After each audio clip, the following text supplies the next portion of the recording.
ಶ್ರೀ ಗುರುಭ್ಯೋ ನಮಃ. ಗುರುಬ್ರಹ್ಮ ಗುರುವಿಷ್ಣು ಗುರುದೇವೋ ಮಹೇಶ್ವರ. ಗುರು ಸಾಕ್ಷಾತ್ ಪರಬ್ರಹ್ಮ ತಸ್ಮೈ ಶ್ರೀ ಗುರುವೇ ನಮಃ.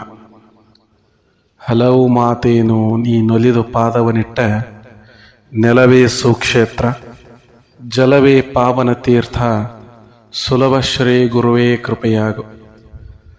ಪ್ರಾತಸ್ಮರಣೀಯರಾದ ಎಲ್ಲ ಪೂಜ್ಯರಲ್ಲಿ, ಅವಧೂತರಲ್ಲಿ, ಶರಣರಲ್ಲಿ, ಸಾಧು ಸತ್ಪುರುಷರಲ್ಲಿ, ತಂದೆ ತಾಯಿಯ ಸ್ವರೂಪರಾದ ತಮ್ಮೆಲ್ಲರ ಪಾದಾರವಿಂದಗಳಿಗೆ ಕೋಟಿ ಕೋಟಿ ನಮಸ್ಕಾರಗಳನ್ನು ಸಲ್ಲಿಸುತ್ತಾ, ನಾಡು ಕೊಂಡಂತಹ ಶ್ರೇಷ್ಠ ಶರಣರು, ಅವಧೂತರು ಏನು ನಮ್ಮ ನಾಡಿನೊಳಗೆ ಜನಿಸಿ ಹೋಗ್ಯಾರ, ಎಲ್ಲರೂ ಕೂಡ ಸಮಾಜದಲ್ಲಿರುವಂತಹ ಜಾತಿ ಮತ ಪಂಥಗಳ ಕಟ್ಟಲೆಗಳನ್ನು ಒಡೆದು ಮಾನವ ಒಂದೇ ಕುಲ, ಶ್ರೇಷ್ಠ ಕುಲ, ಎಲ್ಲರೂ ಆ ಲೌಕಿಕ ಜ್ಞಾನವನ್ನು ಬಿಟ್ಟು ಪಾರಮಾರ್ಥದ ಕಡೆ ನಡೀರಿ ಅಂಥೇಳಿ ಸನ್ಮಾರ್ಗಗಳನ್ನು ತೋರಿಸಿಕೊಟ್ಟಂತಹವರು. ಬಸವಾದಿ ಪ್ರಮಥಗಳನ್ನೆಲ್ಲ ನಾವು ನೋಡ್ಕೊಂತ ಬಂದ್ರೆ ಅಲ್ಲಿಂದ ಇಲ್ಲಿಯವರೆಗೆ ಎಷ್ಟು ಜನ ಹುಟ್ಟ್ಯಾರ ಭೂಮಿ ಮ್ಯಾಗ, ಎಲ್ಲ ಶರಣರು ಕೂಡ ಒಳ್ಳೆಯದನ್ನೇ ಬಿತ್ತಿ ಹೋಗ್ಯಾರ ಹೊರತು ಯಾರೂ ಕೂಡ ಕೆಟ್ಟದ್ದನ್ನು ಮಾಡಿಲ್ಲ. ಗುರುವಿಗೆ ಬಹಳ ದೊಡ್ಡ ಸ್ಥಾನ ಅದ.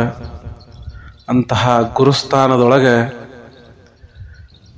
ಜಗದ್ಗುರು ಮೌನೇಶ್ವರರು ಎಷ್ಟು ಅದ್ಭುತ ಲೀಲೆಗಳನ್ನು ಮಾಡಿ ಹೋಗ್ಯಾರ ಅಂತ ಹೇಳಿ ಸಾಕಷ್ಟು ನಾನು ವಿಡಿಯೋಗಳಲ್ಲಿ ಹೇಳಿದ್ದೇನೆ. ಅವ್ರದ್ದೊಂದು ವಿಶೇಷವಾದಂತಹ ಒಂದು ಲೀಲೆ ಇವತ್ತು ನಾನು ತಮ್ಮ ಮುಂದೆ ಪ್ರಸ್ತುತಪಡಿಸ್ತಾ ಇದ್ದೇನೆ. ದೇವದುರ್ಗ ಅನ್ನುವಂತಹದ್ದು ನಿಮಗೆ ಗೊತ್ತದ. ಏನು ದೇಶದೊಳಗೆ ಅನೇಕ ಕೋಟೆಗಳನ್ನು ಕಟ್ಟಿ ಮೆರೆದಂತಹ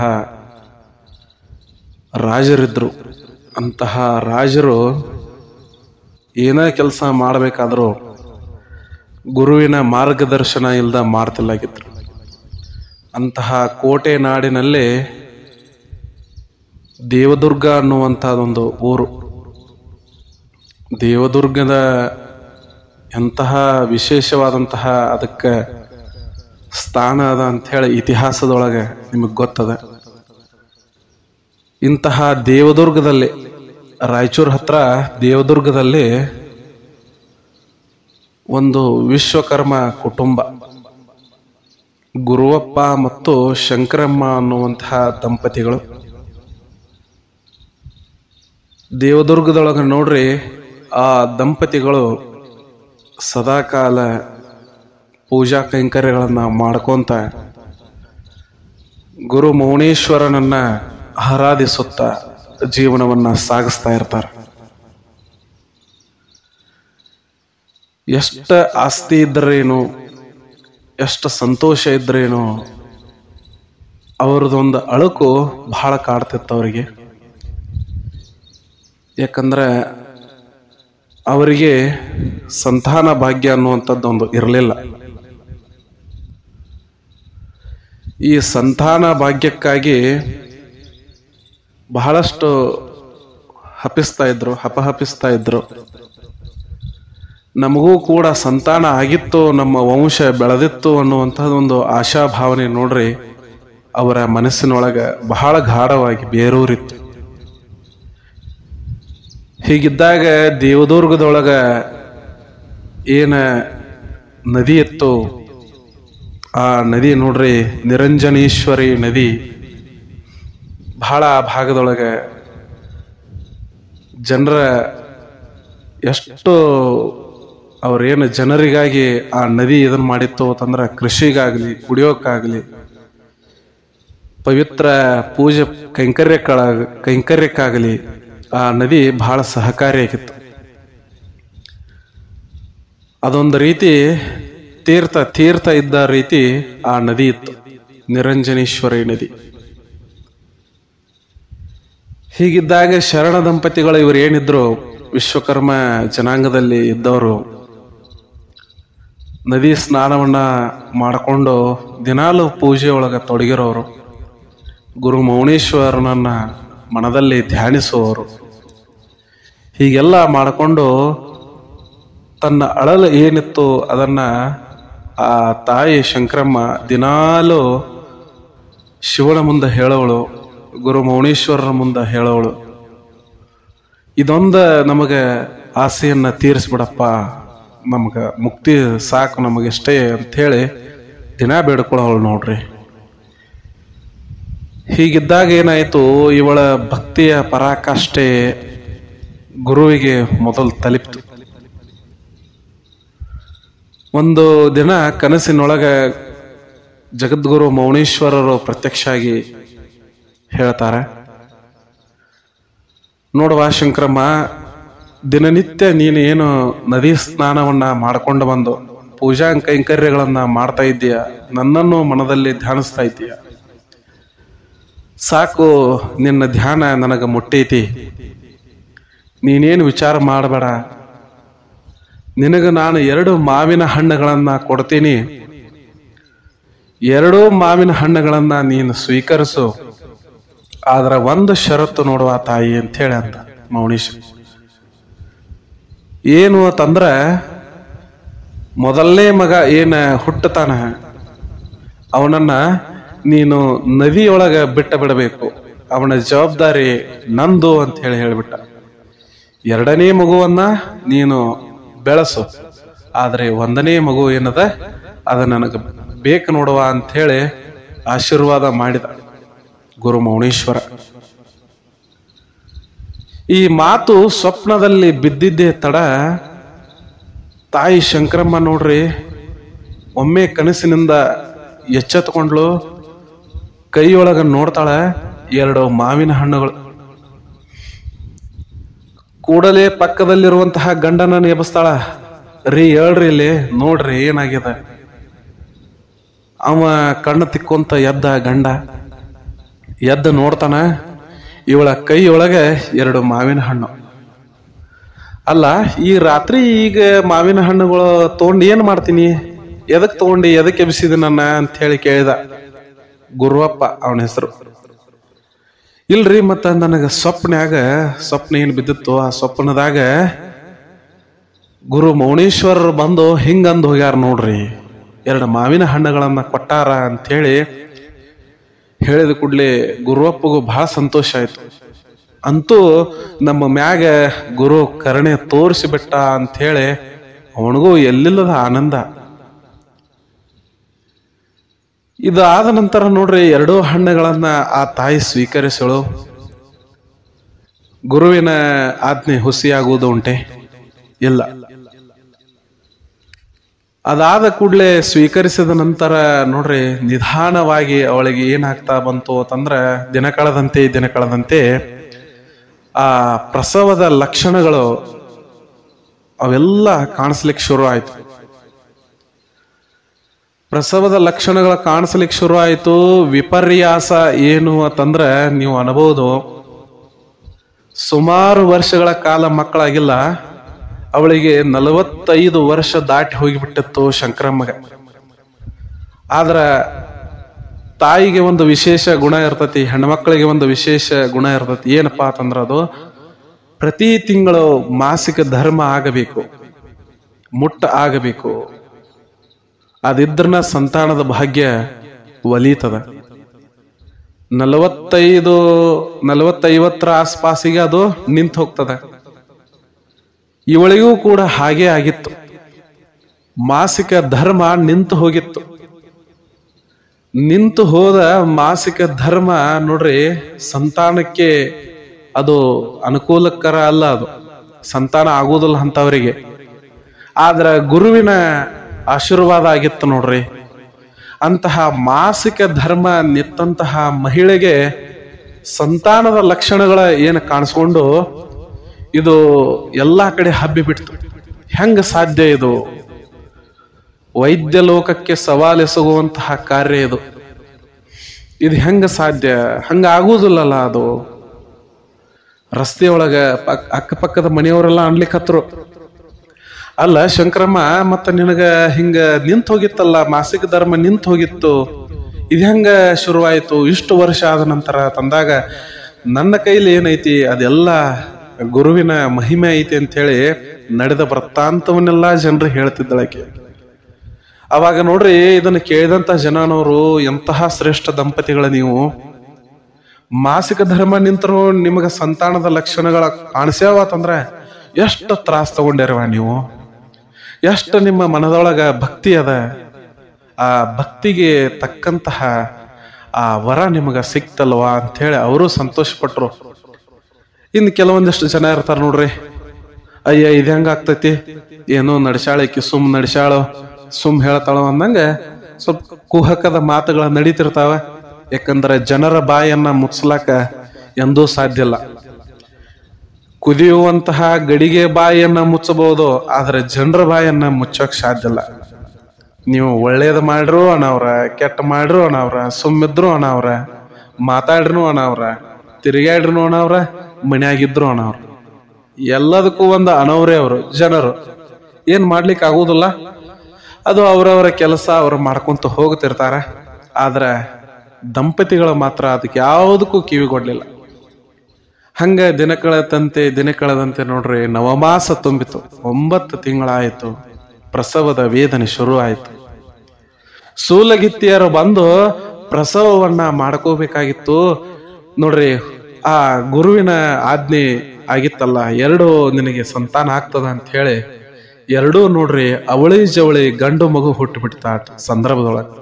ಏನ್ ಸಂತೋಷ, ಏನ್ ಸಂತೋಷ. ಅವಳಿ ಗಂಡು ಮಕ್ಕಳು. ಆದ್ರ ಗುರುವಿನ ಮಾತ್ ನೋಡ್ರಿ ಅವಳ ಕಿವಿಯೊಳಗೆ ಝಂಕರಿಸ್ತಾ ಇತ್ತು. ಮೊದಲ ಏನ ಮಗು ಆಗ್ತದ ಭೂಮಿಗೆ, ಅವನ ಪಾದ ಸ್ಪರ್ಶ ಆಗ್ತದ, ಅವನನ್ನ ನೀನು ನದಿಯೊಳಗೆ ಬಿಟ್ಟು ಬಿಡಬೇಕು, 2ನೇ ಮಗುವನ್ನ ನೀನು ಬೆಳೆಸಬೇಕು ಅಂತ ಹೇಳಿ ಆ ಗುರುವಿನ ಮಾತು ಶಂಕರಮ್ಮನ ಕಿವಿಯೊಳಗ ಝಂಕರಿಸ್ತಾ ಇತ್ತು. ಆಯ್ತು, ಗುರುವಿನ ಆಣತಿಯಂತೆ ನೋಡ್ರಿ ಗಟ್ಟಿ ಧೈರ್ಯ ಮಾಡ್ಯಾಳಕ್ಕೆ. ಯಾವ ತಾಯಿ ತಾನ ತನ್ನ ಮಗುವನ್ನ ನದಿಯೊಳಗೆ ಬಿಟ್ಟು ಬಿಡ್ತಾಳೆ ಹೇಳ್ರಿ? ಯಾವ ತಾಯಿ ತಾನ ಬಿಡ್ತಾಳ್ರಿ? ಮಗುವಿಗೆ ಒಂದು ಸ್ವಲ್ಪ ನೋವಾಯ್ತು ಅಂತಂದ್ರ ತಾಯಿಯ ಕರಳ ಹಿಂಡಿದಂಗ ಆಗ್ತಿರ್ತದೆ.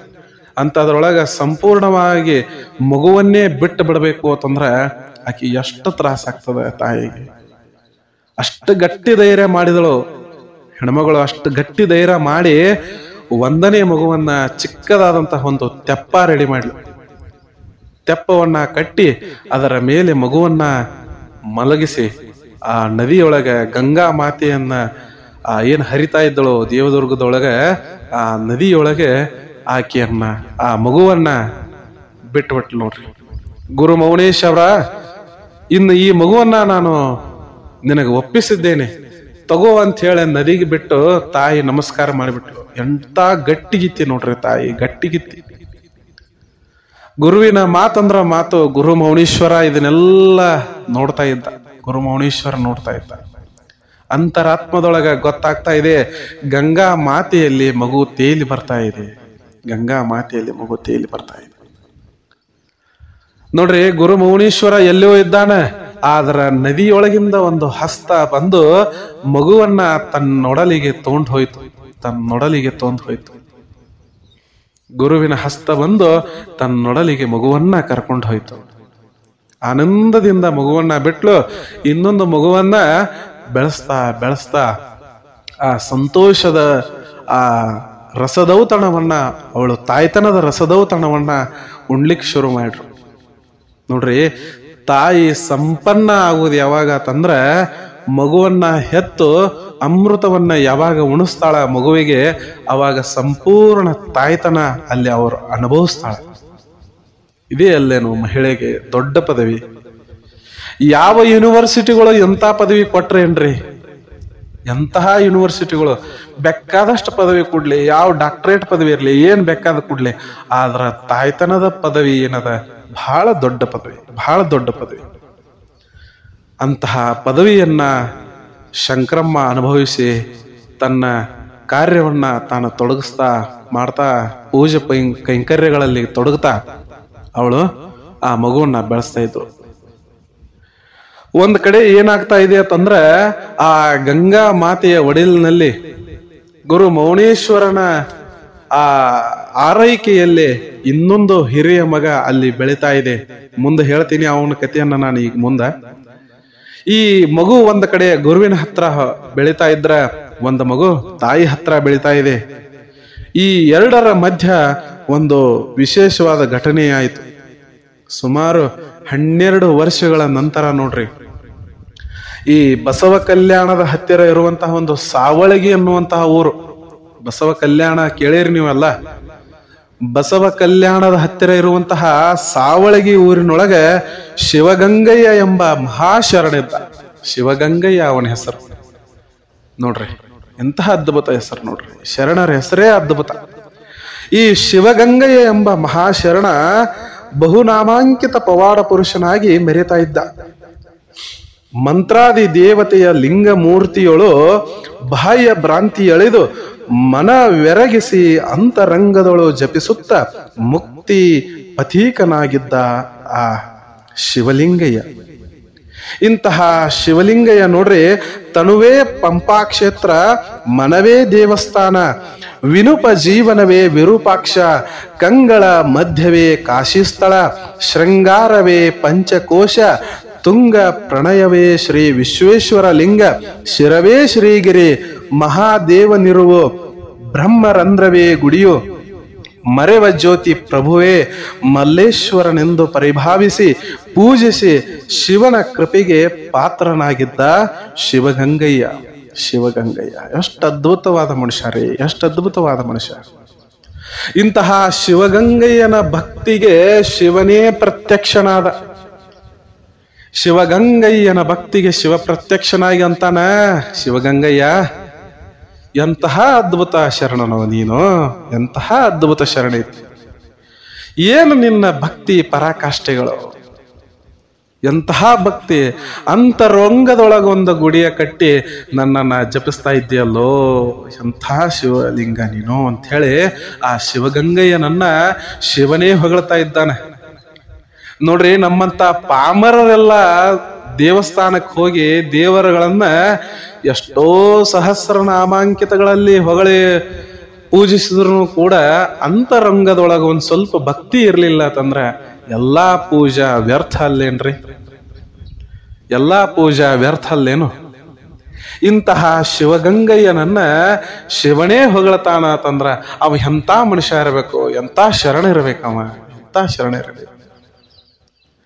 ಇಂತಹ ಶಿವಗಂಗಯ್ಯನಿಗೆ ಆ ಪರಮಾತ್ಮ ಅಂತಾನ, ಅಲ್ಲಪ್ಪ ಗಂಗಯ್ಯ ನಡಿಪ ನೀನು ಕೈಲಾಸಕ್ಕೆ, ಕೈಲಾಸ ನೋಡ್ಕೊಂಡು ಬರುವಂತೆ ನಡಿಯೋ ಅತ್ತಂದಾಗ ಶಿವಗಂಗಯ್ಯ ಅಂತಾನೆ, ಪರಮಾತ್ಮ ನನ್ನ ಒಬ್ಬನನ್ನ ಯಾಕೆ ಒಯ್ತಿ? ನನ್ನ ಪೂಜಾ ಕೈಂಕರ್ಯಕ್ಕೆ ಆರತಿ ಮಾಡಲು ಸಹಾಯ ಮಾಡಿದವಿದ್ದಾನೆ, ವಿಭೂತಿಯನ್ನ ತಯಾರಿಸಿದವಿದ್ದಾನೆ, ಹೂಗಳನ್ನ ತಂದು ಕೊಟ್ಟವದಾನ, ಪೂಜಾ ಸಿದ್ಧತೆ ಮಾಡಿದವನಿದ್ದಾನೆ, ನೀರು ತಂದ ಕೊಟ್ಟವಿದ್ದಾನೆ, ಗಂಟೆ ಜಾಗಟೆಗಳನ್ನ ಬಾರಿಸಿದವನಿದ್ದಾನೆ, ಆರತಿಯನ್ನ ಮಾಡಿದವನಿದ್ದಾನೆ. ನನಗೊಬ್ಬನಿಗೆ ಯಾಕೆ ನೀನು ಕೈಲಾಸಕ್ಕೆ ಹೋಯ್ತಿ? ಇವರನ್ನೆಲ್ಲರನ್ನ ಜೊತೆಯಾಗಿ ನೀನು ಕರ್ಕೊಂಡು ಹೋಗ್ತೀನಿ ಅಂತಂದ್ರ ನಾನು ಬರ್ತೀನಿ, ಇಲ್ಲ ಅಂತಂದ್ರ ನನಗ ಕೈಲಾಸ ಬ್ಯಾಡ ಅಂದ್ಬಿಟ್ಟ. ನೋಡ್ರಿ, ಶರಣರಂದ್ರ ಹಿಂಗಿರ್ತಾರ, ಶರಣರಂದ್ರ ಹಿಂಗಿರ್ತಾರ ಯಾವಾಗಲೂ. ನನಗೊಬ್ಬಗೆ ಯಾಕೆ ಕೈಲಾಸ ತೋರಿಸ್ತೀನಿ, ನನಗೊಬ್ಬಗೆ ಯಾಕೆ ಮುಕ್ತಿ ಕೊಡ್ತಿ? ಇವರೆಲ್ಲ ಇಲ್ಲೇನು? ಇವರೆಲ್ಲ ಇಲ್ಲ, ಇವ್ರಿಗೆ ಮತ್ತ ಒಯ್ ಅಂದ್ರ ನಾ ಬರ್ತೀನಿ ಅಂದ. ನೋಡ್ರಿ ಎಂತ ಶರಣರು ಈಗೆಲ್ಲ ಸಿಗ್ತಾರೇನ್ರಿ ಹಿಂಗ? ಈಗೆಲ್ಲ ಹಿಂಗ ಕಲಿಯುಗದೊಳಗ, ಈ ಕಲಿಯುಗದ ಅಂತ್ಯದ ಕಾಲದೊಳಗ ಹಿಂಗೆಲ್ಲ ನಡಿಲಿಕ್ಕೆ ಸಾಧ್ಯತೆ ಏನು? ಎಲ್ಲೋ ಶರಣರು ಅದಾರ ಅಂದ್ರ ಅವರು ಮಹಾತ್ಮರ ನಮ್ಮ ಕಣ್ಣಿಗೆ ಅವರು ಸುಲಭವಾಗಿ ಸಿಗುವವರಲ್ಲ, ಅಂತರಂಗದಿಂದ ನೋಡ್ಬೇಕಂತ ಆಗಲೇ ಸಿಗುವವರು ಅವರು. ಅವರು ಕೂಡ ಎಲ್ಲಿದ್ದಾರೋ ಏನೋ ಹುಡುಕ್ತಾ ಹೋಗ್ಬೇಕಷ್ಟೆ. ಅಷ್ಟ ಶಕ್ತಿ, ಅಷ್ಟ ಸಮಯ ಈಗ ಯಾರಿಗೈತ್ರಿ? ಈಗ ಯಾರಿಗೈತಿ? ಒಳ್ಳೇದ 4 ಮಾತು ಹೇಳ್ತೀವೋ ಅಂತಂದ್ರ ಕೇಳುವವರಿಲ್ಲ. ಶ್ರಾವಣದೊಳಗ ಪ್ರವಚನ ಐತಿ ಬರ್ರಿ ಅಂತಂದ್ರ ಈಗೆಲ್ಲ ಹೊಸ ಮಂದಿ ಯಾರು ಬರ್ತಾರ್ರಿ? ಆ ಕಾರ್ಯಕ್ರಮದ ತಯಾರಕರು ಬಿಟ್ರ ಸ್ವಲ್ಪ ಹಿರಿಯರು ಯಾರು ಇದ್ರು ಅಂತವ್ರು ಬಂದು ಕೂಡ್ತಾರಷ್ಟ. ಹೀಗಿದ್ದಾಗ ಗುರುವನ್ನ ಹುಡುಕಿಕೊಂಡು ಹೋಗುವಂತಹ ಜನ ಈಗ ಬಹಳ ಕಡಿಮೆ ಅದ. ಆ ರೀತಿ ಶಿವಗಂಗಯ್ಯ ಅಂದಾಗ ಪರಮಾತ್ಮ ಅಂದ, ನಿನ್ನ ಮನಸ್ಸು ಎಷ್ಟು ವಿಶಾಲವಾಗೈತಪ್ಪ, ನಿನ್ನ ಮನಸ್ಸು ಎಷ್ಟು ವಿಶಾಲ. ಆಯ್ತು, ನಿನ್ನ ಮಾತಿನಂತೆ ನಾನು ಒಪ್ಪುತ್ತೇನೆ, ತಗೋ ನಿನ್ನ ಎಲ್ಲ ಬಳಗವನ್ನ ನಡೀರಿ ಕೈಲಾಸಕ್ಕ ನೋಡ್ ಬರೋರಿಂತೆ ಅಂತ ಹೇಳಿ ಪರಮಾತ್ಮ ಕೈಲಾಸಕ್ಕ ಎಲ್ಲರನ್ನು ಕರ್ಕೊಂಡು ಹೊಂಟ. ಪುಷ್ಪಕ ವಿಮಾನ ನೋಡ್ರಿ, ಪುಷ್ಪಕ ವಿಮಾನ ಎಲ್ಲರನ್ನ ಕೈಲಾಸಕ್ಕೆ ಕರ್ಕೊಂಡು ಹೊಂಟಿದ್ದ. ಆ ಕೈಲಾಸಕ್ಕೆ ಹೋಗುವಂತಹ ದೃಶ್ಯ ಯಾರಿಗೆ ಕಾಣಿಸ್ತು ಅಂತಂದ್ರೆ, ಏನ ಗಂಗಾ ಮಾತೆಯ ಮಡಿಲಿನಲ್ಲಿ ಒಂದು ಮಗು ಬಿಟ್ಟಿದ್ದಳು ಶಂಕರಮ್ಮ. ಆ ಗಂಗಾ ಮಾತೆಯ ಮಗ ಗಂಗಪ್ಪ ನೋಡ್ರಿ, ಗಂಗಪ್ಪ ಅವನ ಹೆಸರು. ಗಂಗಾ ಮಾತೆಯ ಮಗ ಗಂಗಪ್ಪ ಗುರುವಿನ ಆ ಆರೈಕೆಯಲ್ಲಿ ಬೆಳೀತಾ ಇದ್ದ, ಮೌನೀಶ್ವರನ ಆರೈಕೆಯಲ್ಲಿ ಬೆಳೀತಿದ್ದ. ಮ್ಯಾಗ ಮುಖ ಮಾಡಿ ನೋಡ್ತಾನ, ಆಕಾಶದೊಳಗ ಶರಣರ ಮೇಳ ಸಾಕ್ತಾ ಇದೆ, ಕೈಲಾಸಕ್ಕೆ ಶರಣರ ಮೇಳ ಸಾಕ್ತಾ ಇದೆ. ಆಹಾ, ಎಂತ ನಯನ ಮನೋಹರವಾದಂತಹ ಈ ದೃಶ್ಯ. ಶರಣರೆಲ್ಲ ಕೈಲಾಸದ ಕಡೆ ಹೊಂಟಾರ, ನನಗ ಭಾಗ್ಯ ಇಲ್ಲೇನೋ ಅಂತ ಹೇಳಿ ಕೊರಗ್ತಾ ಇದ್ದ. ಗುರು ಮೌನೀಶ್ವರನನ್ನ ನೆನೆಸ್ತಾ ಇದ್ದಾನ. ಮೌನೀಶ್ವರ, ತಂದೆ ಪ್ರಭುವೇ, ಬಾರಪ್ಪ ಇಲ್ಲಿ ಬಾ. ಶರಣರೆಲ್ಲರೂ ನೋಡ್ರಿ ಕೈಲಾಸಕ್ಕೆ ಹೊಂಟಾರ, ನನಗಂತ ಭಾಗ್ಯ ಕೈಲಾಸವನ್ನು ನೋಡೋ ಭಾಗ್ಯ ಇಲ್ಲೇನು, ಬಾ ಯಪ್ಪ ಮೌನೀಶ್ವರ ಅಂತ ಹೇಳಿ ಮೌನೀಶ್ವರನನ್ನ ಆ ಗಂಗಪ್ಪ ಕರಿತಾ ಇದ್ದಾನೆ. ಗಂಗಾ ಮಾತೆಯ ಮಡಿಲಿನಲ್ಲಿ ಬೆಳೆದವನೇ ಗಂಗಪ್ಪ. ಶ್ರೀ ಜಗದ್ಗುರು ಮೌನೀಶ್ವರರ ಮಾನಸ ಪುತ್ರನೇ ಗಂಗಪ್ಪ. ಈ ಗಂಗಪ್ಪ ಒಂದು ಮಾತಂದ ಮೌನೀಶ್ವರ ಚಕ್ಕತ ಪ್ರತ್ಯಕ್ಷ ಆಗಿಬಿಟ್ಟ. ಮೌನೇಶ್ವರರ ಬಗ್ಗೆ ಹೇಳ್ಬೇಕೇನ್ರಿ, ನಾನು ಸಾಕಷ್ಟು ಹೇಳಿದ್ದೀನಿ. ಮೌನೇಶ್ವರರು ಹೆಂಗ ಭೂಮಿಗೆ ಬಂದವರು ತಂದ್ರ ತಾಯಿಯ ಗರ್ಭದಿಂದ ಬಂದವರಲ್ಲ. ಶಿವನ ಒಂದು ಅಂಶವೇ ತಾಯಿಯ ಮಡಿಲಿನಲ್ಲಿ ಮಲ್ಕೊಂಡು ಆ ಬೆಳೆದಂತಹ ಮಗು ಜಗದ್ಗುರು ಮೌನೇಶ್ವರ. ಇವರಿಗೆ ಜನನ ಮತ್ತು ಮರಣ ಎರಡೂ ಇಲ್ಲ. ಜನನವೂ ಇಲ್ಲ, ಮರಣವೂ ಇಲ್ಲ. ಜನನ ಹೆಂಗಾಗಿದೆ, ಕೈಲಾಸದಿಂದ ಡೈರೆಕ್ಟ್ ಬಂದವ್ರಿ ಮಗುವಾಗಿ. ಪರಮಾತ್ಮನೇ ಕೈಲಾಸದಿಂದ ಬಂದವ. ಮರಣ ಹೆಂಗ, ಸಾವು ಬಂದೇ ಇಲ್ಲ. ಗವಿ ಪ್ರವೇಶ ಏನಾಯ್ತು, ಗವಿಯೊಳಗ ಮಾಯ ಆಗಿಬಿಟ್ಟ. ತಿಂತಣಿ ಕ್ಷೇತ್ರಕ್ಕೆ ಹೋಗ್ಯದ, ನಿಮಗ್ ಗೊತ್ತಾಗ್ತದೆ ಮೌನೇಶ್ವರನ ಏನದು ಗವಿ. ಮೌನೇಶ್ವರನ ಗವಿ ನೋಡ್ಬೇಕು ನೀವು, ತಿಂತಣಿ ಒಳಗ ನೋಡ್ಬೇಕು. ಅಂತಹ ಮೌನೇಶ್ವರ ಪ್ರತ್ಯಕ್ಷ ಆದ ಗಂಗಪ್ಪನ ಮುಂದ, ಯಾಕೋ ಮಗನ, ಏನಾತು ಎದಕ್ ಕರ್ಯಾಕತ್ತಿ? ಯಪ್ಪ, ಮತ್ತ ಎಲ್ಲರೂ ಶರಣರಲ್ಲ ಕೈಲಾಸಕ್ಕೆ ಹೊಂಟಾರ, ಕೈಲಾಸ ನೋಡ್ಲಿಕ್ಕೆ ಹೊಂಟಾರ, ಮತ್ತ ನನಗ ಆ ಭಾಗ್ಯ ಇಲ್ಲೇನು?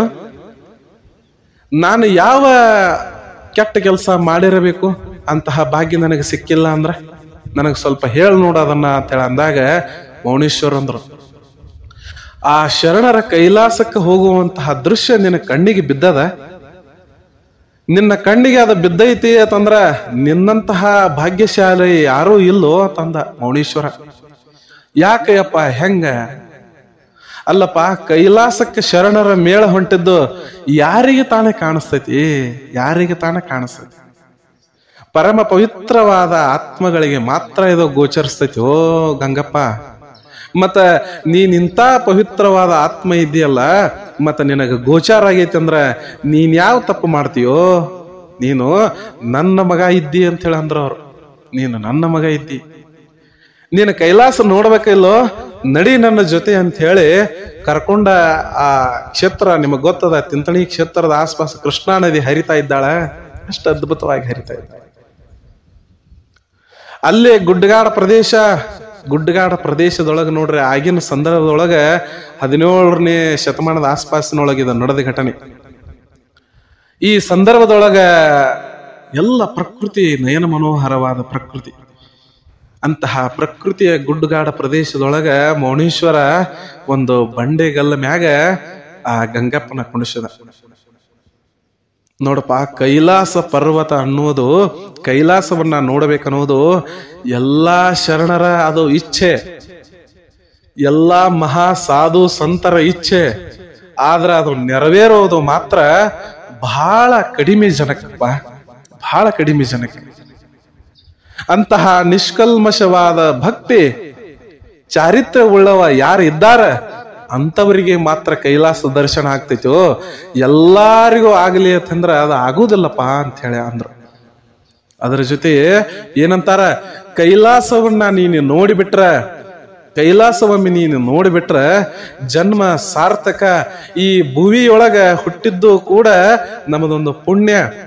ಇಂತಹ ಭುವಿಯೊಳಗ ಹುಟ್ಟಿ ಕೈಲಾಸವನ್ನ ಕಾಣ್ತೀವತ್ತಂದ್ರ ಮತ್ತೊಂದು ಜನ್ಮ ನಮಗೆ ಯಾಕೆ ಬೇಕೋ ಅನಿಸ್ಬಿಡ್ತದೆ. ಅಂತಹ ಅದು ಪವಿತ್ರ ಕ್ಷೇತ್ರ ಕಣೋ ಅಂತ ಹೇಳಿ ಗಂಗಪ್ಪಯ್ಯಗ ಗುರು ಮೌನೇಶ್ವರರು ತಿಳಿಸಿ ಹೇಳ್ತಾ ಇದ್ದಾರೆ. ಆಯ್ತಪ್ಪ ಅಯ್ಯಪ್ಪ, ನನಗೆ ನೀನು ಕೈಲಾಸ ತೋರಿಸ್ತೀಯೋ ಇಲ್ಲೋ ಅಷ್ಟು ಅದನ್ನ ಹೇಳ ಮೊದಲ ಅಂತ ಅಂದ ಗಂಗಪ್ಪಯ್ಯ. ಎಷ್ಟು ಆತುರ ನೋಡ್ರಿ ಗಂಗಪ್ಪಗೆ.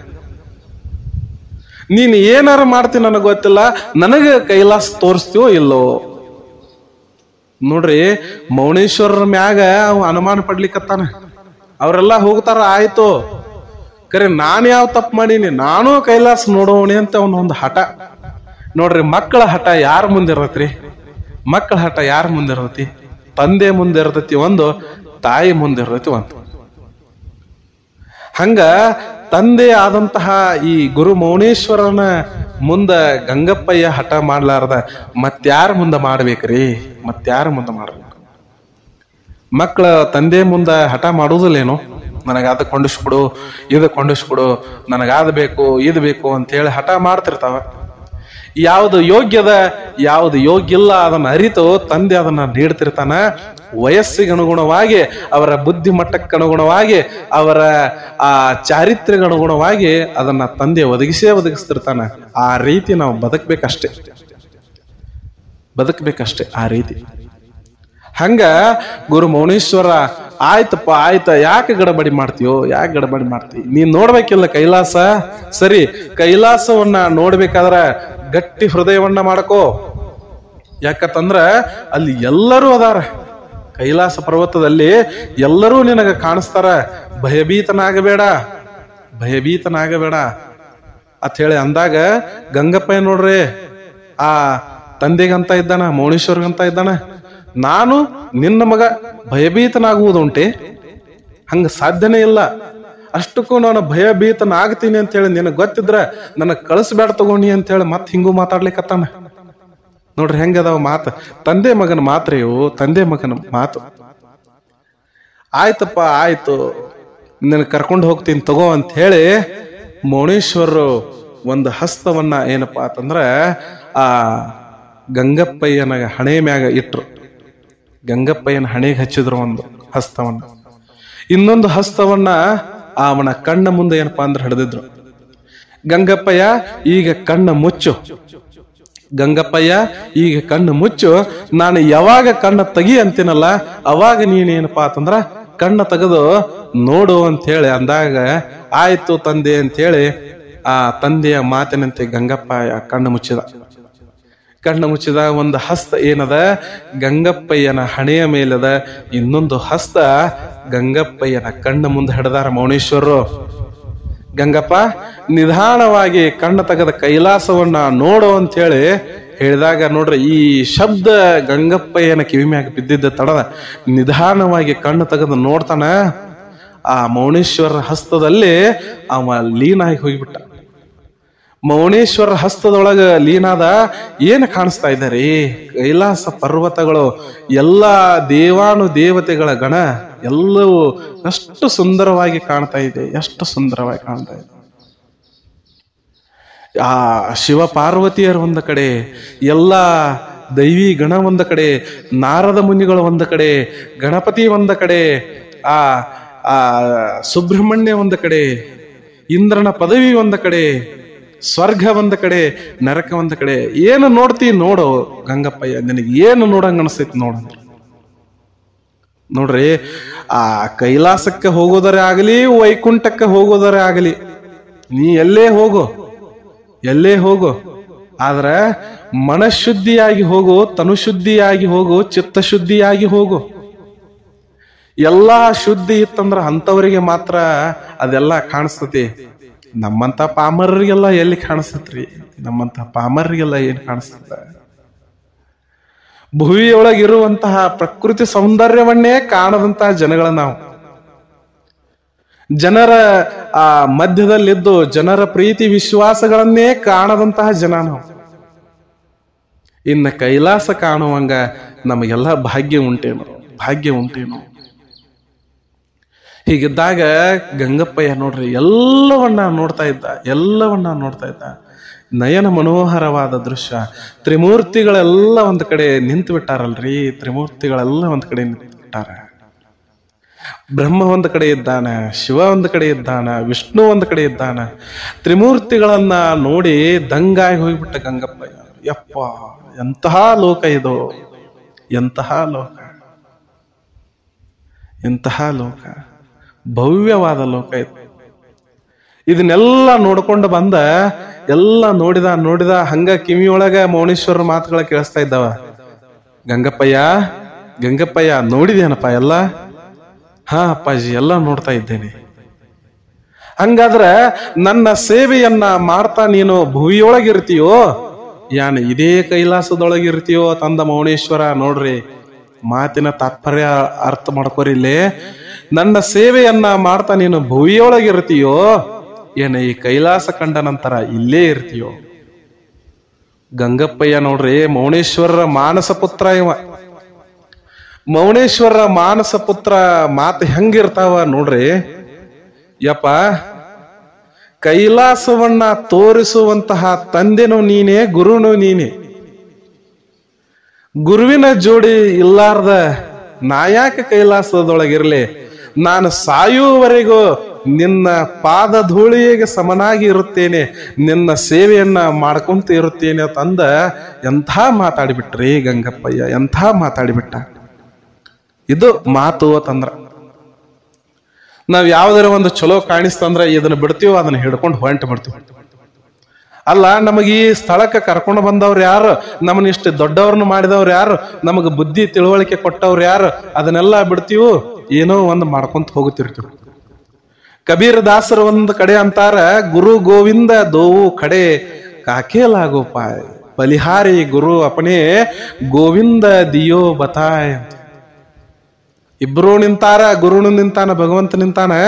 ನೀನು ಯಾರ ಕಾಲಿಗೆ ಮೊದಲ ನಮಸ್ಕಾರ ಮಾಡ್ತಿ ಅಂತ ಹೇಳಿ ಕೇಳಿದಾಗ ಅವ್ರ ಅಂದ್ರಂತ, ನಾನು ದೇವರಿಗೆ ನಮಸ್ಕಾರ ಮಾಡುವವನಲ್ಲ, ದೇವರನ್ನ ತೋರಿಸಿದ ಗುರುವಿಗೆ ನಮಸ್ಕಾರ ಮಾಡ್ತಾನ ಮೊದಲ ಅಂತ ಹೇಳಿ ಅಂದತ. ಅಂತಹ ದೊಡ್ಡ ಸ್ಥಾನ ಗುರುವಿಗೆ, ಅಂತಹ ದೊಡ್ಡ ಸ್ಥಾನ ಗುರುವಿಗೆ. ಈಗೂ ಎಲ್ಲ ರಗಡ ಎಲ್ಲ ಗುರುಸ್ಥಾನದೊಳಗೆ ಕುಂತೀವಂತ ಅಂತಾರ. ಆದ್ರ ಅವರಲ್ಲಿರುವಂತ ಶಕ್ತಿ ಯುಕ್ತಿಗಳ ಏನಂತ ಹೇಳಿ ನಾನು ಹೇಳುವಂತ ಅವಶ್ಯಕತೆ ಇಲ್ಲ. ನಿಮ್ಮ ವಿವೇಚನೆಗಳಿಗೆ ಸಾಕಷ್ಟು ವಿಚಾರ ಗೊತ್ತದ, ಅದನ್ನ ನಾನು ಮಾತಾಡಕ್ ಹೋಗುದಿಲ್ಲ ಇಲ್ಲಿ. ಆ ರೀತಿ ಗುರುವಿನ ಸೇವೆಯನ್ನ ಮಾಡ್ಕೊಂತ ಇರ್ತೀನಿ ಅಂತ ಹೇಳಿ ಗಂಗಪ್ಪಯ್ಯ ಅಂದ. ಮೌನೇಶ್ವರ ಅಂದ್ರು, ಶಭಾಷ್, ಇದ್ದರ ಇರಬೇಕು ನೋಡಪ್ಪ ನಿನ್ನಂತಹ ಶಿಷ್ಯ ಅಥವಾ ಪುತ್ರ. ಹಿಂಗ ಬೇಕ್ರಿ, ಹಿಂಗ ಬೇಕು. ಶಿಷ್ಯನು ಆ ರೀತಿ ಇರಬೇಕು. ಅಂತಹ ಶಿಷ್ಯನಿಗೆ ಈ ರೀತಿ ಗುರು ಇರಬೇಕು. ಹೆಂಗ ಗುರು ಗೋವಿಂದ ಭಟ್ಟರಿಗೆ ಶಿಶುನಾಳ ಶರೀಫ ಅನ್ನುವಂತಹ ಶಿಷ್ಯ ಇದ್ದ. ಏನ ಅವರ ಬ್ರಾಹ್ಮಣರಿದ್ದ ಅದಾರ, ಇವರು ಮುಸ್ಲಿಮರದಾರ. ಆದ್ರ ಭಕ್ತಿಗೆ ಜಾತಿ ಮತ ಪಂಥಗಳ ಕಟ್ಟಲೆ ಉಂಟೇನು? ಜಾತಿ ಮತ ಪಂಥಗಳ ಕಟ್ಟಲೆ ಉಂಟೇನು? ನಿಜವಾದ ಶಿಷ್ಯನನ್ನ ಹುಡುಕಿದವರು ಗುರು ಗೋವಿಂದ ಭಟ್ರು. ಅಂತಹ ಶಿಷ್ಯನಿಗೆ ಇಂತಹ ಗುರು ಸಿಗಬೇಕಾಗಿತ್ತು. ಅವಾಗ ತಾನ ಆ ರತ್ನದ ಹೊಳಪು ಈ ನಾಡಿನಾದ್ಯಂತ ಬೆಳಗಲಿಲ್ಲೇನು? ಶರೀಫ ಅನ್ನುವಂತಹ ರತ್ನ ಏನ್ ಬೆಳಗಿತ್ರಿ ನಾಡಿನೊಳಗ, ಹೆಂಗ ಬೆಳಗಿ ಹೋದ? ಆ ರೀತಿ ಇರಬೇಕು ಗುರು ಶಿಷ್ಯರ ಸಂಬಂಧ ಅಂದ್ರ. ಈಗಿನ ಗುರು ಶಿಷ್ಯರು ಬ್ಯಾರೆ, ಆಗಿನ ಗುರು ಶಿಷ್ಯರು ಬ್ಯಾರೆ. ಈಗ ಯಾವುದೋ ಒಂದು ಕೆಲಸ ಇತ್ತು ಅಂದ್ರ ಗುರುವಿನ ಹತ್ತಿಕ್ ಹೋಗೋದು. ಕೆಲಸ ಮುಗೀತಂದ್ರ ಮುಗೀತ್, ಗುರು ಎಲ್ಲೋ ನಾವೆಲ್ಲೋ. ನಾವೆಲ್ಲ ಹಿಂಗ ಅದೀವ್ ನೋಡ್ರಿ ಈಗ ಕಲಿಯುಗದ ಅಂತ್ಯದೊಳಗ. ಆದ್ರ ಅವಾಗ ಹಂಗಿರ್ಲಿಲ್ಲ. ಆ ರೀತಿ ಶಿಷ್ಯ ಇದ್ದ, ಆ ರೀತಿ ಗುರು ಇದ್ದ. ಯಪ್ಪ, ಪರಮಾತ್ಮನ ಅವತಾರವೇ ನೀನು, ಶಿವನ ಅವತಾರವೇ ನೀನು. ನಿಜವಾದ ಶಿವನನ್ನ ಕಂಡ ಮುಂದೆ ಇರಬೇಕಾದ್ರೆ ಈ ಶಿವನ ಸೇವೆಯನ್ನ ಬಿಟ್ಟು ನಾನ್ಯಾಕ ಆ ಶಿವನ ಸೇವೆಯಲ್ಲಿ ತೊಡಗಲಿ, ನಾನು ನಿನ್ನ ಹತ್ತಿರನ ಇರ್ತೀನಿ ಅಂತ ಹೇಳಿ ಆ ಗಂಗಪ್ಪಯ್ಯ ನೋಡ್ರಿ ತನ್ನ ವಾಣಿಯಿಂದ ಝಂಕರಿಸಿದ. ಆಯ್ತು, ಹಸ್ತದ ಮ್ಯಾಗಿನ ಕೈ ತೆಗದ ಮೌನೇಶ್ವರ ತಲೆ ಮ್ಯಾಗ ಕೈ ಆಡಿಸ್ತಾ ಸವರಿಸ್ತಾ ಇದ್ದಾನ. ನಾಡಿನೊಳಗೆ ನಿನ್ನಂತವ್ರು ಬೇಕಾಗ್ಯಾರಪ್ಪ, ನಾಡಿನೊಳಗೆ ನಿನ್ನಂತವ್ರು ಬೇಕಾಗ್ಯಾರ. ಎಲ್ಲಿ ಅನ್ಯಾಯ, ಅಕ್ರಮ, ಅಹಿಂಸೆ, ಕೆಟ್ಟತನ, ದ್ವೇಷ, ಅಸೂಯೆಗಳು ಎಲ್ಲ ತುಂಬ್ಯಾವಲ್ಲ, ಅದನ್ನೆಲ್ಲ ಹೋಗಲಾಡಿಸುವುದೇ ಗುರುವಿನ ಕೆಲಸ. ನಿನ್ನಂತವ್ರು ಬೇಕು ಈ ನಾಡಿನೊಳಗ, ನಿನ್ನಂತವ್ರು ಬೇಕು ಈ ನಾಡಿನೊಳಗ ಅಂತ ಹೇಳಿ ಮೌನೇಶ್ವರರು ಆ ಮಾನಸ ಪುತ್ರನಾದಂತಹ ಗಂಗಪ್ಪಯ್ಯನನ್ನ ಮತ್ತೆ ಎಲ್ಲ ತತ್ವ ಬೋಧನೆಗಳನ್ನ ಮಾಡಿ ಈ ನಾಡಿಗೆ ಬಿಟ್ಟು ಹೋಗ್ತಾರ, ನಮ್ಮ ನಾಡಿಗೆ ಬಿಟ್ಟು ಹೋಗ್ತಾರ. ಮೌನೇಶ್ವರ ತಮ್ಮ ತಮ್ಮ ಕಾಯಕದೊಳಗ ತೊಡಗಿರು. ಗಂಗಪ್ಪಯ್ಯನಗ ನೋಡ್ರಿ ಜವಾಬ್ದಾರಿ ಕೊಟ್ಟಾರ, ನಾಡನ್ನ ಉದ್ಧಾರ ಮಾಡಿ ಹೋಗ್ಬೇಕು, ನೀನು ಹಂಗ ಹೋಗಬಾರ್ದು. ಭೂಮಿ ಮ್ಯಾಗ ನೋಡ್ರಿ ಎಷ್ಟೋ ಜೀವರಾಶಿಗಳು ಹುಟ್ಟತಾವ, ಎಷ್ಟೋ ಜೀವರಾಶಿಗಳು ಸಾಯ್ತಾವ. ಸುಮ್ಮ ಹುಟ್ಟಿ ಸುಮ್ಮ ಸತ್ರ ನಾವು ಅವ್ರೊಳಗ ಒಂದ ಅಷ್ಟೇ. ಆದ್ರ ಮಾನವರಾಗಿ ಹುಟ್ಟಿದೀವು, ಮನುಷ್ಯರಾಗಿ ಹುಟ್ಟಿದೀವಿ ಅಂದ ಬಳಕ ಏನಾದ್ರೂ ಕೊಟ್ಟು ಹೋಗಬೇಕು, ತಗೊಂಡು ಹೋಗಬಾರ್ದು. ಅಷ್ಟಕ್ಕೂ ನೀನು ತಗೊಂಡು ಏನ್ ಹೋಗ್ತಿ? ಜನರ ಪ್ರೀತಿಯನ್ನ ತಗೊಂಡು ಹೋಗು, ಜನರ ವಿಶ್ವಾಸಗಳನ್ನ ತಗೊಂಡು ಹೋಗು, ಜನರ ನಂಬಿಕೆಗಳನ್ನ ತಗೊಂಡು ಹೋಗು. ಅದನ್ನ ಬಿಟ್ರೆ ಏನ್ ಒಯ್ಯಕ್ಕಾಗ್ತತ್ರಿ ಹೋಗುವಾಗ? ಸತ್ತಾಗ ನಮ್ಮದು ಹೆಣ ಮುಂದೆ ಹೋಗುತ್ತಿರತಿ, ಹಿಂದ ತಿರುಗಿ ನೋಡುವಂತಹ ಭಾಗ್ಯ ಒಂದ ಕೊಟ್ಟಿಲ್ಲ ನಮ್ಗೆ ದೇವ್ರ. ಎಲ್ಲರೇ ಅದೊಂದ ಸತ್ತಾಗ ಹಿಂದ ತಿರುಗಿ ನೋಡುವಂತ ಒಂದು ಭಾಗ್ಯ ನಮಗ್ ಕೊಟ್ಟಿದ್ದಂದ್ರ ಗೊತ್ತಾಗುತ್ತಿತ್ತು ನಾವು ಹೆಂಗ ಭೂಮಿ ಮ್ಯಾಗ ಬದಿಕ್ ಹೋಗಿದೀವಿ ಇಲ್ಲಿ ಅಂತ ಹೇಳಿ. ಎಲ್ರಿ ಸಾಗರೋಪಾದಿಯೊಳಗ ಜನ ಬರುವುದೆಲ್ಲೇ? ಹೆಗಲು ಕೊಟ್ಟವ್ರ 4 ಜನ ಬರುವುದೆಲ್ಲೇ? ನಾವು ಏನ್ ಅದೀವೋ ಅನ್ನೋದನ್ನ ನಾವು ತಿಳಿಬೇಕಂದ್ರ ಸತ್ತಾಗ ಸ್ವಲ್ಪ ಹಿಂದೆ ತಿರುಗಿ ನೋಡ್ಬೇಕಾಗ್ತತಿ. ಆದ್ರೆ ಅಂತದನ್ನ ಕೊಟ್ಟಿಲ್ಲ, ಅಂತಹ ಭಾಗ್ಯವನ್ನ ದೇವರು ನಮ್ಗೆ ಕರುಣಿಸಿಲ್ಲ. ಸುಮ್ಮ ಹೋಗೋದಷ್ಟೇ. ಇರುವಷ್ಟು ದಿವಸ ಇರೋದು, ಚಂದಂಗೆ ಬದುಕುವುದು, 4 ಒಳ್ಳೆ ಮಾತಾಡಿ 4 ಒಳ್ಳೆ ಕೆಲಸಗಳನ್ನ ಮಾಡಿ ಜನರ ಹೃದಯದೊಳಗೆ ಒಂದ್ ಸ್ವಲ್ಪ ಮನೆ ಮಾಡಿಕೊಂಡು ಹೋಗೋದಷ್ಟೇ ಇದೆ. ಮತ್ತೇನು ಒಯ್ಯೋದೈತ್ರಿ ಇಲ್ಲಿಂದ? ಏನ್ ಆಸ್ತಿ ಇದ್ರಿ ಏನು? ಎಂತೆಂತ ಸಾಮ್ರಾಜ್ಯಗಳ ಅಳದು ಹೋದವಲ್ರಿ. ಎಂತಹ ಮೌರ್ಯರ ಮಗದ ಸಾಮ್ರಾಜ್ಯ ಇತ್ತು, ವಿಜಯನಗರ ಸಾಮ್ರಾಜ್ಯ ಇತ್ತು, ಯಾವುದು ಉಂಟ್ರಿ ಈಗೆಲ್ಲ? ಯಾವುದು ಉಂಟು? ಅಂತಹ ಮಹಾನ್ ಸಾಮ್ರಾಜ್ಯಗಳೇ ಅಳಿದು ಹೋದಾಗ ನಾವೆಲ್ಲ ಎಲ್ಲರಿ? ನಮ್ಮ ಆಸ್ತಿ ಎಲ್ಲ ಎಲ್ಲಿ? ನಂದೈತಿ ನಂದೈತಿ ಇದು ನಂದೈತಿ ಅಂತ ಹೇಳಿ ಅನ್ಕೋತ ನಂದು ನಂದು ನಂದು ಅಂತ ಹೇಳಿ ಅಂದು ನಂದೇನೂ ಇಲ್ಲ ಅಂತ ಹೇಳಿ ಹೋಗುವುದೇ ಜೀವನದ. ನಂದೇನೂ ಅಲ್ಲ ಅಂತ ಹೋಗುದು ಜೀವನದ. ಜಗತ್ತನ್ನ ಗೆಲ್ಲಬೇಕಂತ ಹೇಳಿ ಅಲೆಕ್ಸಾಂಡರ್ ಅನ್ಕೊಂಡಿದ್ದ, ಜಗತ್ತನ್ನ ಗೆಲ್ಲಬೇಕು ಅಂತ ಹೇಳಿ ಹಿಟ್ಲರ್ ಅನ್ಕೊಂಡಿದ್ದ. ಏನು ತಗೊಂಡು ಹೋದ್ರಿ ಹೋಗುವಾಗ? ಏನು ತಗೊಂಡು ಹೋದ? ಒಳ್ಳೇದ ಮಾಡಿದ್ದ ಅಂತಂದ್ರ ಒಳ್ಳೇದ 4 ಮಾತು ಬರ್ತಿದ್ದು, ಕೆಟ್ಟದ್ದು ಮಾಡಿದ್ದ ಅಂತಂದ್ರ ಕೆಟ್ಟದ ಒಂದು 4 ಮಾತು ಬರ್ತಾವ. ಇಷ್ಟೇ ಅದ ಜೀವನ. ಅದಕ್ಕ ಮೌನೇಶ್ವರರು ಎಲ್ಲ ತತ್ವ ಬೋಧನೆಯನ್ನ ಗಂಗಪ್ಪಗೆ ಹೇಳಿ ಈ ನಾಡಿಗೆ ಒಪ್ಪಿಸಿದ್ರು. ಅವರು ನಾಡಿಗೆ ಒಪ್ಪಿಸಿದ್ರು. ಇಂತಹ ಗಂಗಪ್ಪಯ್ಯ ನೋಡ್ರಿ, ಗಗನಾಪುರದ ಗಂಗಪ್ಪಯ್ಯ ಅಂತ ಹೇಳಿ ಪ್ರಸಿದ್ಧನಾಗಿ ನಾಡಿನೊಳಗ ಸತ್ಕಾರ್ಯಗಳನ್ನ ಮಾಡಿ ಬಂದಂತಹ ಭಕ್ತ ಜನರ ಕಷ್ಟಗಳನ್ನ ಉದ್ಧರಿಸಿ ಅವರ ಮಾರ್ಗದಲ್ಲಿ ಆಧ್ಯಾತ್ಮಿಕತೆಯನ್ನ ಬಿತ್ತಿ ಲೌಕಿಕತೆಯನ್ನ ತೊಡೆದು ಪಾರಮಾರ್ಥದ ಹಾದಿ ಹಿಡಿಯುವಂತಹ ಆ ಸನ್ಮಾರ್ಗಕ್ಕೆ ಒಯ್ಯುವಂತಹ ಕಾರ್ಯವನ್ನ ಗಗನಾಪುರದ ಗಂಗಪ್ಪಯ್ಯನವರು ಮಾಡಿ ಹೋದ್ರು. ಗಗನಾಪುರದ ಗಂಗಪ್ಪಯ್ಯನವರು ಮಾಡಿ ಹೋದ್ರು. ನೋಡ್ರಿ, ಗಗನಾಪುರದ ಗಂಗಪ್ಪಯ್ಯನವರ ಜನ್ಮ ಹೆಂಗಾತಂದ್ರ ತಂದೆ ತಾಯಿಗಳು ಯಾರು ಅಂತ ಗೊತ್ತೇ ಇಲ್ಲ ಅವರಿಗೆ. ಇಂತಹ ತಂದೆ ತಾಯಿಗಳು ಆ ಮಗುವನ್ನ ತೆಪ್ಪದ ಮ್ಯಾಗ ಬಿಟ್ಟ ನದಿಯೊಳಗೆ ಬಿಟ್ಟಾರ. ಒಂದು ಮಗು ಅವ್ರ ಕಡೆ, ಒಂದು ಮಗು ಮೌನೇಶ್ವರರ ಕಡೆ. ಗುರುವಿನ ಆಜ್ಞೆ ಅಂದ್ರೆ ಆಜ್ಞೆ ಅದು ಪರಮಾತ್ಮನ ಆಜ್ಞೆಗಿಂತ ಗಟ್ಟಿ. ಗುರುವಿನ ಆಜ್ಞೆ ಪರಮಾತ್ಮನ ಆಜ್ಞೆಗಿಂತ ಗಟ್ಟಿ. ಹರ ಮುಣಿದರೆ ಗುರು ಕಾಯುವನು, ಗುರು ಮುಣಿದರೆ ಹರ ಕಾಯಲಾರ. ಗುರು ಮುಣಿದರೆ ಹರ ಕಾಯಲಾರ, ಆದರೆ ಗುರು ಸುಲಭವಾಗಿ ಮುನಿಯಲಾರ. ಸುಲಭವಾಗಿ ಗುರು ಮುನಿಯಲಾರ. ಯಾರ ಮ್ಯಾಗೂ ಸಿಟ್ಟು ಮಾಡ್ಕೊಳವಲ್ರಿ ಗುರು, ತಿಳಿಸಿ ಹೇಳವನೇ ಗುರು. ಅಂತಹ ಗುರುವಿನ ಮತ್ತೊಂದು ವಿಶೇಷವಾದಂತಹ ಮಾಹಿತಿಯೊಂದಿಗೆ ನಾನು ನಿಮ್ಮ ಮುಂದೆ ಬರ್ತೀನಿ. ಅಲ್ಲಿಯವರೆಗೂ ಸರ್ವೇ ಜನಃ ಸುಖಿನೋ ಭವಂತು, ಸಕಲ ಸನ್ಮಂಗಳಾನಿ ಭವಂತು. ನಮಸ್ಕಾರ.